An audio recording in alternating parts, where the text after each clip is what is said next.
My mom insisted, "You're the older brother, so her debt is your responsibility."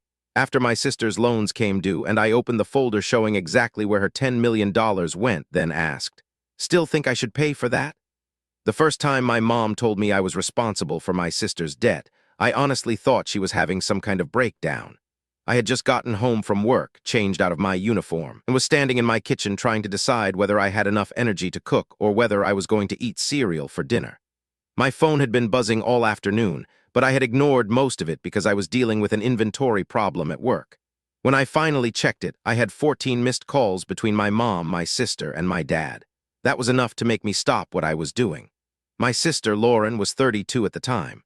I was 38. Our parents had always treated me like the responsible one, which usually meant they called me when something had already gone wrong. Lauren had always been the opposite. She was impulsive, emotional, ambitious, and somehow constantly one lucky break away from becoming extremely successful. At least, that was the story everyone in our family had told about her for years. I had never been able to figure out whether she actually believed it or whether everybody else just wanted to. I called my mom first. She sounded exhausted, angry, and frightened all at once. She told me Lauren was in serious financial trouble and that we needed to meet at my parents' house that evening. I asked what kind of trouble. My mom said it was complicated. That word usually meant it was much worse than whoever was using it wanted to admit. I asked if Lauren was safe. My mom said yes. I asked if someone had been arrested. She said no. I asked if my parents had lost their house. She said no, not yet. Then she said something that made me think I had misheard her. She told me that some of Lauren's business loans had come due and that the bank was demanding payment. I asked why that involved me. My mom went silent for several seconds. Then she said that I was the older brother. I laughed because I genuinely thought she was making some kind of weird joke. She did not laugh. She told me that in families, older siblings were supposed to step up when younger siblings made mistakes. I asked how much debt we were talking about. She said Lauren owed more than she could possibly repay. I asked for a number. My mom said she would explain everything when I got there. I drove over. The whole way there, I kept thinking I had misunderstood the amount. Maybe it was $20,000, maybe $50,000, maybe $100,000. Those were still terrible numbers, but they were numbers people could sometimes solve with time, negotiation, selling things, or restructuring. I was not prepared for what I saw when I walked into my parents' living room. Lauren was sitting on the couch with both hands wrapped around a glass of water. My dad was standing near the window. My mom had a stack of papers on the coffee table. There was also a man I did not recognize sitting in the corner. He introduced himself as an attorney who had been helping the family understand some of the paperwork. I sat down and immediately knew this was not a normal family argument. My mom started explaining that Lauren had borrowed money through several companies she had created over the past few years. Some of the loans were personally guaranteed. Some were business lines of credit. Some involved equipment financing. There were also investment obligations and debts related to a property development project. I asked how much. The attorney looked at my mom. My mom looked at Lauren. Lauren looked at the floor. Then my mom finally said the number. It was more than $8 million. I thought she was talking about the total value of the business project. I asked what the actual debt was. She repeated the number. I remember sitting there staring at the coffee table because I could not make my brain accept it. Then I asked why they were talking to me. My mom said because there was a deadline. She explained that several obligations were entering default and that Lauren could lose everything. I said that was terrible, but I still did not understand what I had to do with it. My mom told me I needed to help cover the payments. I asked her how. She said I owned a house. I had a retirement account. I had savings. I had a paid-off car. She listed my assets as if she had been keeping a spreadsheet. I looked at my dad. He looked embarrassed. That was the first moment I realized this conversation was not spontaneous. They had discussed my finances before I arrived. I asked Lauren what she had done with the money. She said most of it had gone into the project. I asked what project. She said she had been working on a real estate investment business. That was not new information. Lauren had talked about real estate for years. She had attended seminars. She had watched endless videos. She had formed LLCs. She had told everyone she was building a portfolio. I assumed she owned a few rental properties. I had never asked for exact numbers because I had learned a long time ago that conversations about Lauren's finances tended to become arguments. My mom told me that Lauren had made a series of bad decisions, but that the family could fix it if everyone cooperated. I said I was sorry, but I was not paying millions of dollars because my sister had borrowed money. My mom became furious. She told me that I was being selfish. She reminded me that my parents had paid for part of my college. She reminded me that when I was younger, Lauren had helped watch our grandparents after their health started declining.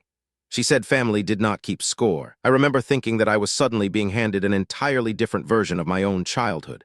I had never heard that I owed Lauren anything. When I pointed that out, my mom became quiet. Then she said I needed to stop thinking like an individual and start thinking like a brother. I asked the attorney whether I had any legal obligation to pay my sister's debts. He said not unless I had signed agreements, guarantees, or otherwise become legally responsible for those obligations. I asked whether I had signed anything. He said he had not seen anything with my signature. That should have ended the conversation. It did not. My mom said legal responsibility was not the same as family responsibility. I told her she could believe that if she wanted, but I still was not handing over my savings. I left that night with a thick folder of copies my mom had given me. I did not read it until the next morning. That was when I noticed the first strange thing. The debt total did not match the numbers in the documents. The folder was full of loan summaries, account statements, LLC paperwork, project budgets, and payment histories. The balances were huge. But when I added some of the larger figures together, they did not reach $8 million. They were closer to 5. That bothered me enough that I started making a spreadsheet. I copied every loan amount into it. I added the interest. I added the lines of credit. I added the equipment financing. I added the balances that were allegedly tied to the real estate project. The total was still nowhere near what my family had told me. I thought maybe there were missing documents. I called my mom and asked.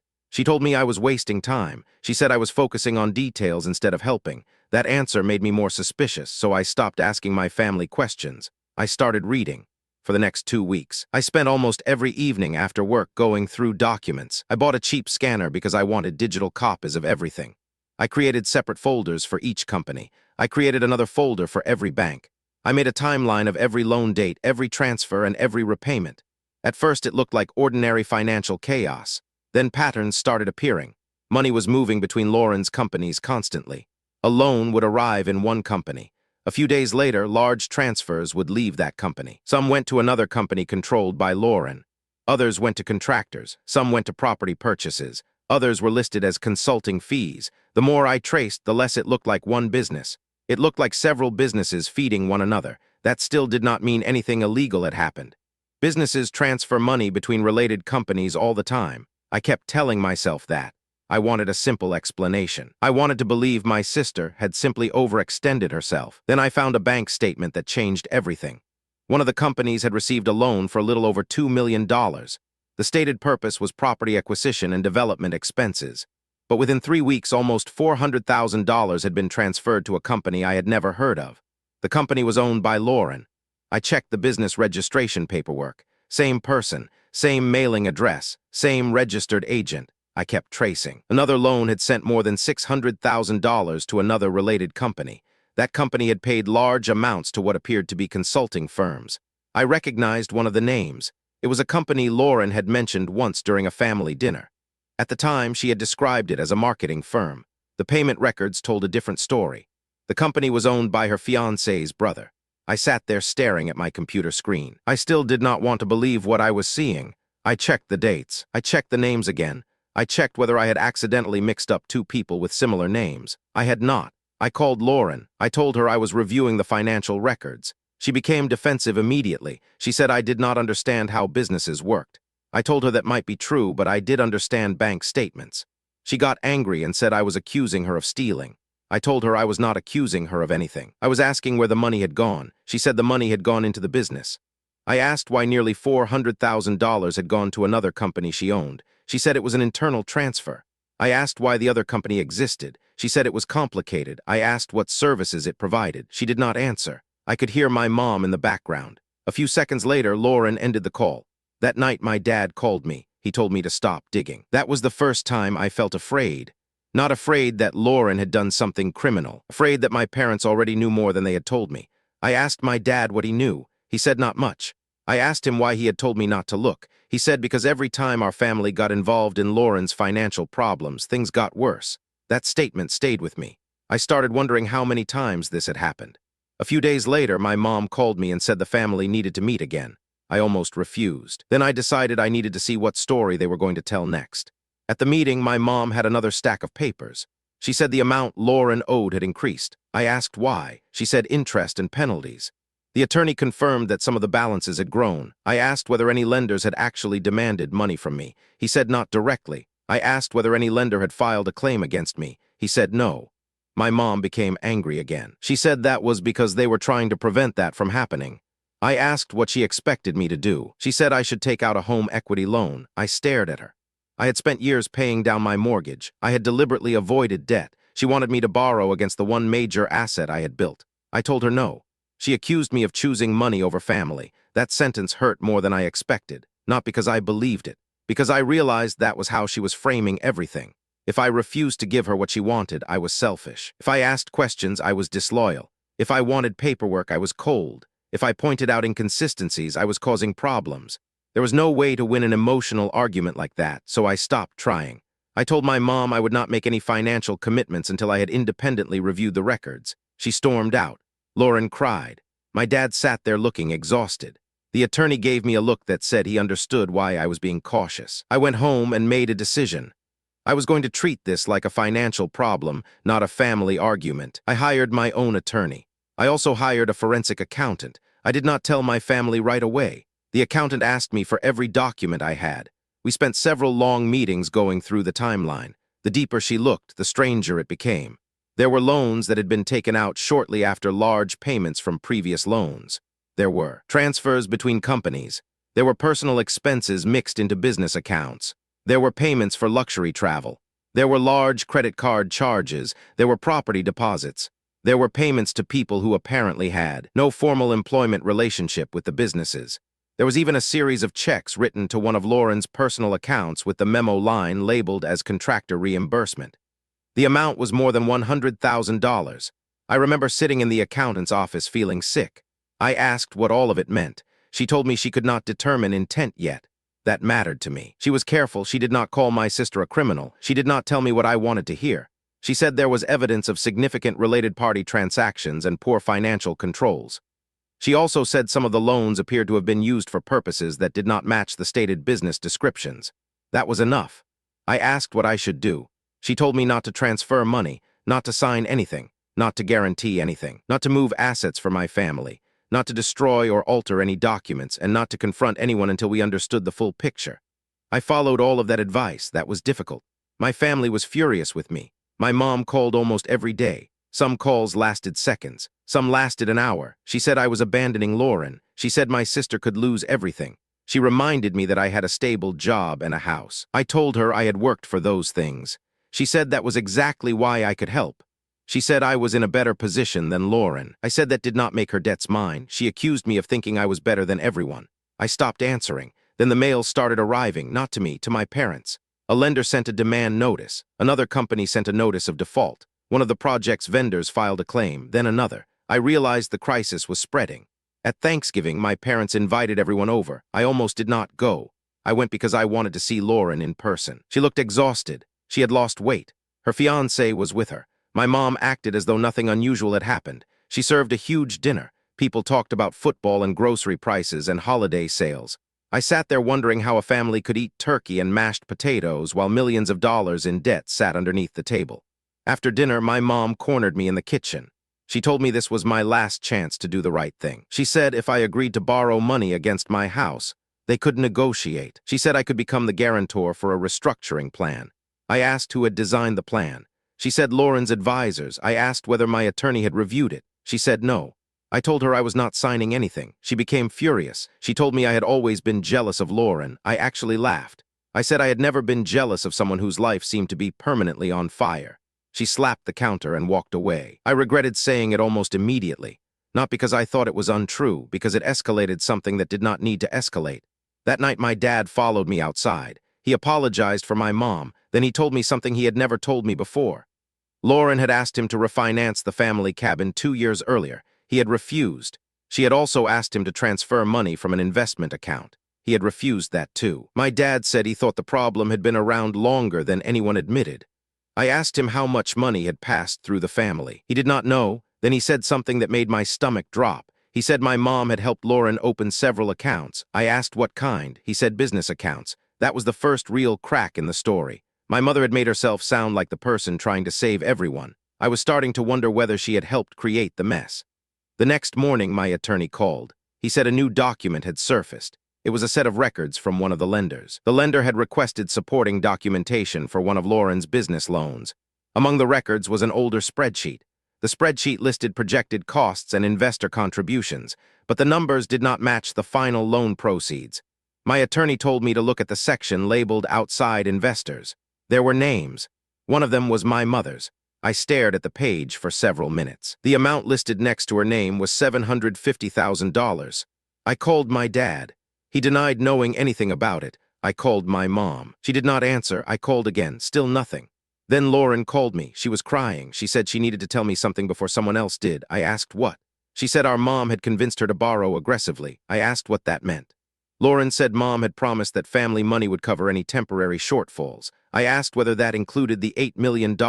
She said she had no idea the debt had become that large. I asked where the money had gone. Lauren told me she had invested in properties, but not all of them had been completed. She said some were sold, some were refinanced, some were still under dispute. She also admitted she had taken money from one company to cover payments for another. I asked who had told her to do that. She said our mom. I did not know what to say. My sister was crying so hard I could barely understand her. I asked why she had never told me. She said because mom said I would ruin everything. That sentence hit me harder than anything else. I had spent weeks assuming Lauren was hiding things because she was greedy. Now I was realizing she might also have been scared. That did not excuse her decisions. It just made the situation more complicated. I told her I could not give her money. She said she understood. Then she asked whether I would help her get the truth organized. I said yes. That was the first time in months that my sister and I worked together instead of fighting. We met at a coffee shop during my lunch break. She brought a laptop. I brought the spreadsheet. We compared notes. For the next several hours, we rebuilt the timeline from the beginning. That was when I finally saw the full amount. Not $8 million, not $9 million. Just under $10 million had moved through the network of loans and related companies. The exact figure was close enough to $10 million that the number itself seemed unreal. I asked Lauren whether she had that much in assets. She said no. She said she thought the businesses were worth far more than that. I asked what had been sold. She gave me a list.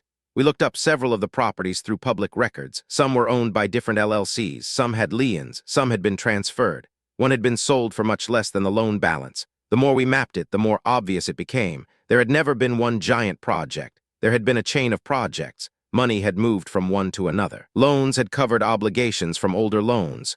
Property values had been treated optimistically. Losses had been buried, and family members had been kept in the dark. But there was still one piece missing. Where had the roughly $10 million actually gone? We knew where the money had moved. We did not yet know the final destination of all of it.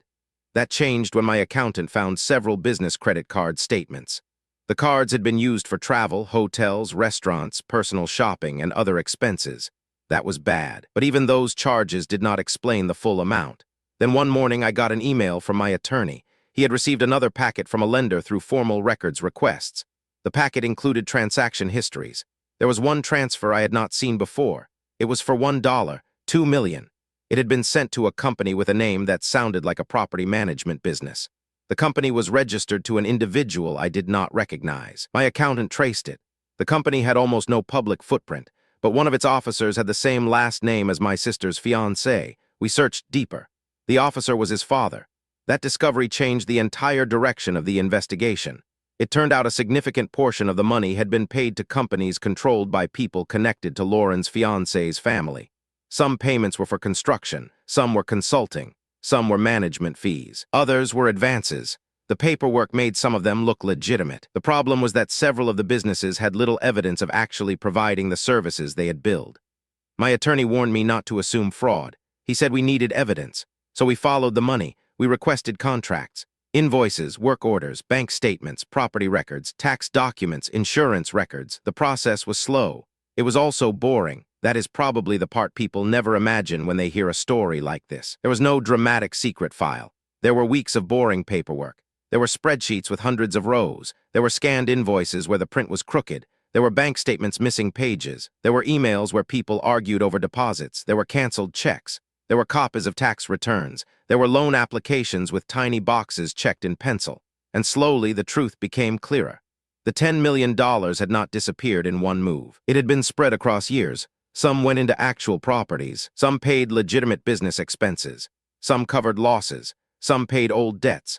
Some went into related companies, some ended up covering personal expenses, and a substantial amount had been transferred to people connected to Lauren through companies that were difficult to distinguish from each other. Then we found the part that made my mother's demand especially unbelievable. One of the loan applications contained a financial statement listing me as a potential family guarantor. I had never signed it. My name was typed into a section describing available family resources. It stated that I had sufficient assets to support the business if needed. My attorney told me that did not automatically create legal liability, but it showed someone had been presenting my finances to lenders as part of the broader picture. I felt violated, not because my house had been listed, because someone had been talking about my money as though it were already theirs. I called my mom. This time she answered. I asked whether she had listed me on financial paperwork. She said she did not remember. I asked whether she had told Lauren she could rely on my assets. She said families were supposed to support each other. I asked whether she had given anyone permission to represent me as a future guarantor. She said no. I asked why the document existed. She said she did not know. I told her my attorney had a copy. She stopped talking. Then she asked what I was planning to do. I said I was not planning to do anything. I was going to let the professionals handle it. She told me that would destroy the family. I told her the family was already dealing with the consequences. Then she said something that I still remember. She said she had always expected me to save Lauren. That was the moment I finally understood. This had never really been about debt. It had been about a role my mother had assigned me years earlier. I was the stable son. Lauren was the difficult daughter. Therefore, when Lauren fell, I was expected to stand underneath her. I had been doing little versions of that my whole life, covering dinners, helping with bills, lending her my car, picking her up when she missed flights, fixing paperwork, calling contractors, explaining insurance. I had told myself those things were normal family favors. I had not noticed that they had trained everyone around me to believe I would always clean up the mess. The family meeting came a month later. This time my attorney was present, so was my accountant. Lauren was there. My parents were there, her fiancé was there. Nobody knew exactly what would happen. I brought the folder. It was thick. It had tabs. Each section had bank records, loan documents, transfers, property records, and supporting material. My mom asked why I had brought so much paperwork. I told her because everyone kept telling me different versions of the same story. I wanted one version based on documents. My attorney explained that I was not assuming any responsibility for Lauren's debts. He also explained that I had never agreed to guarantee her obligations, that a loan caused an argument. My mom insisted that family commitments mattered more than paperwork. My attorney told her that family expectations did not change signed contracts. Then I opened the first section. I showed the original loan amounts, then the transfers, then the related companies, then the payments, then the property purchases, then the personal expenses. I did not accuse anyone of stealing. I just walked through the records. Lauren started crying. Her fiancé became defensive. My mom kept saying that the numbers were being taken out of context. So I opened the next section. That one showed the related party transfers. Then another section showed payments to companies connected to her fiancé's family. Then I showed the records of my mother's own involvement in the financing plan. She went silent. My dad looked at her. I could see that he had never seen some of those documents. Then I opened the final section. It contained the financial reconstruction my accountant had prepared. The total amount of debt and loan proceeds moving through the connected businesses was just under $10 million. I looked around the room. My mom was crying. Lauren was staring at the floor. My dad looked sick. Her fiancé was angry. Nobody said anything for several seconds. Then my mom asked what I expected her to do. I told her I expected her to stop asking me to pay. She said I was punishing my sister. I told her I was not punishing anyone. I was refusing to become responsible for debt I never created. Then I asked the question that had been sitting in my head for months. I asked whether she still thought I should pay for $10 million after seeing exactly where it went. She did not answer. Nobody did. That should have been the end. It was not. The documents were eventually shared with the lenders. Then investigators from one of the financial institutions became involved. I was interviewed. Lauren was interviewed. My parents were interviewed. Several business associates were interviewed. I was very careful about what I said. I told the truth. I provided records. I did not speculate. I did not exaggerate. I did not claim to know what I could not prove. That mattered. The investigation continued for months. Some lenders negotiated. Some obligations were restructured. Some properties were sold. Several businesses were shut down. Lauren's fiancé ended up leaving. I never learned every detail of what happened between them. I was not interested in knowing. There were eventually civil claims involving some of the companies. My family had to hire attorneys. The process consumed a huge amount of time and money. My parents had to sell investments they had been planning to use for retirement. Lauren lost several properties. She also had to deal with tax consequences and creditors. I never enjoyed any of that. People sometimes imagine that exposing the truth feels like winning. Most of the time it feels like watching a building collapse after you spent months trying to figure out why the foundation was cracking. There were no cheers. There was no perfect moment. There was just one painful consequence after another. My dad apologized to me more than once. He said he should have protected me from the pressure. I told him I did not blame him for being overwhelmed, but I also told him that avoiding conflict had helped the problem grow. He agreed. My relationship with my mom changed the most. For months, she barely spoke to me. Then one night, she came to my house without warning. She stood on my porch holding a grocery bag. She looked tired. She had aged noticeably during the whole ordeal. She handed me the bag. Inside were some old family photographs and a few things that belonged to me from childhood. She said she thought I might want them. I took the bag. Neither of us knew what to say. Then she admitted that she had believed I could solve the problem. She said she was afraid that Lauren would lose everything. She said she felt responsible because she had encouraged Lauren to take bigger risks. She said she had convinced herself that if I helped for a year or two, everything would recover. I asked her why she had never told me the whole truth. She said she was ashamed. That was the first explanation I believed. I told her that shame did not make it okay to use my name or expect me to risk my home. She said she understood. I wanted to stay angry. Instead, I mostly felt tired. We did not hug. We did not fix everything. She left after a few minutes, but that was the first honest conversation we had in a long time. Lauren's recovery took longer. She moved into a smaller apartment. She found a regular job. She stopped trying to run multiple businesses at once. We talked occasionally. At first, every conversation felt awkward. Eventually, she started being honest about how much pressure she had been under. She told me she had become addicted to the feeling of growth. Every successful property deal made her believe the next one could be bigger. Every time a project struggled, she borrowed more because she thought stopping would mean admitting failure. She said our mom always celebrated the big wins. That made the losses harder to admit. I asked her why she had brought me into the situation only after everything collapsed. She said because she had been afraid I would think she was stupid. That answer stayed with me. I had spent months thinking my sister was reckless and entitled. Maybe she was, but she was also scared. Those things can exist at the same time. My own life changed too. I refinanced nothing. I sold nothing. I never touched my retirement account. I kept my house. I paid off the small credit card balance I had and focused on rebuilding my emergency fund. I also started keeping better records of my own financial information. I froze my credit for a while. I checked my credit reports regularly. I reviewed every account that had my name attached to it. I learned more about financial identity theft than I ever wanted to know. I started keeping digital copies of important documents. I stopped casually handing over financial statements to family members. That sounds cold when I say it now, but boundaries are not the same thing as cruelty. I learned that much later. For years, I had thought being the reliable person meant saying yes. Now I think it means being honest about what you can and cannot do. I can help someone move. I can pick them up from the airport. I can bring groceries when they are sick. I can sit in a hospital waiting room. I can help organize paperwork. What I will not do is sign debt I did not create. I will not use my house as collateral for another adult's business. I will not allow anyone to present my finances to a lender without my permission. And I will not confuse guilt with responsibility. The last time my mother brought up the phrase older brother, it was almost a year after everything started. We were sitting at my parents' kitchen table. Lauren was there too. The legal situation was mostly settled by then. The businesses were gone. The properties had been sold or transferred. My parents were rebuilding their finances. Lauren had a steady job. She was not rich. She was not successful in the way she had once imagined, but she was stable. My mom apologized again. She said she had confused family loyalty with financial sacrifice. I told her I had made my own mistake too. I had spent years allowing other people to assume I would handle everything because it felt easier than saying no. Lauren looked at me and said she was sorry. I told her I believed her. We sat there in silence for a while. It was not a movie ending. Nobody suddenly became perfect. My mom was still my mom. Lauren was still Lauren. I was still the same person who hated conflict and checked his bank account too often. But something had changed. The expectations had changed. There was no longer an invisible rule saying that because I was the oldest, my life belonged partly to everyone else. I had thought the hardest part of the whole thing would be proving I did not owe $10 million. It was not. The hardest part was realizing that a lot of the pressure had worked because I wanted to be the good son.